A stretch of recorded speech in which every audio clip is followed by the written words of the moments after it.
Ang saya. Daghang kayo bunga. Oh. Sikwa pabor or patula na pa diri sa ground.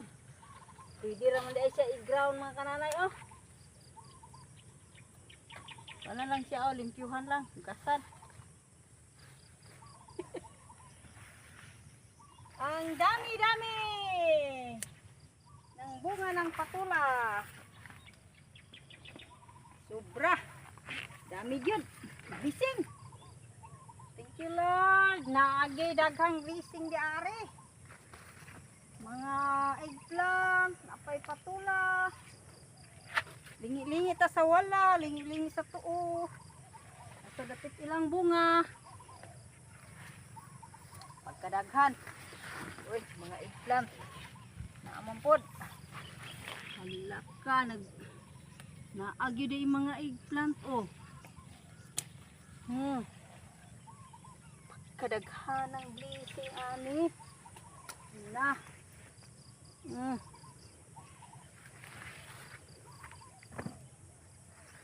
Sari-saring mga gulay, fresh na fresh. Maka save na taani kung maggulay ta. Kabaligya pa.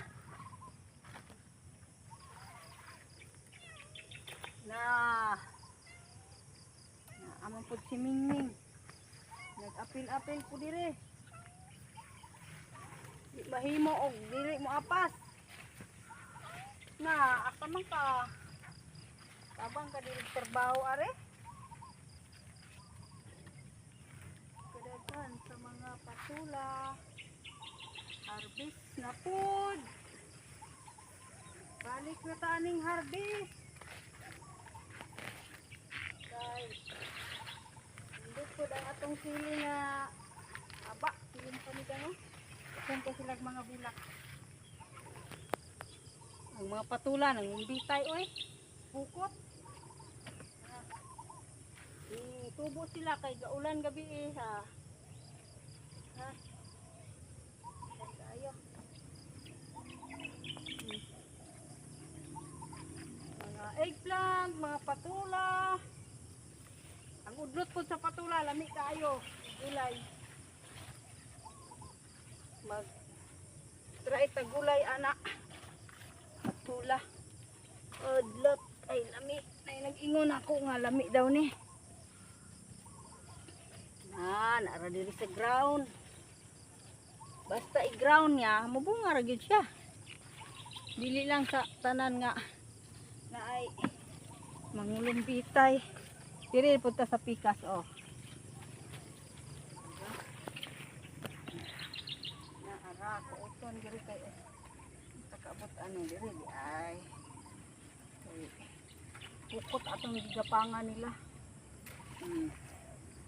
Cute. Naman po yung mga tag-as. Tag-as, dagko, mugbo. Pagkaraghan. Puno itong balde. Ang mga siling panigang, daghan po. Bulak. Mga patula. Sobrang dami nila. Mabunga ang patula. Oh? Kinis ng kinis. Na kinahanglan taanig mga pesticide kung magtanom tag patula. Bye bye for now mga kananay. Salamat na po sa inyong paglantaw.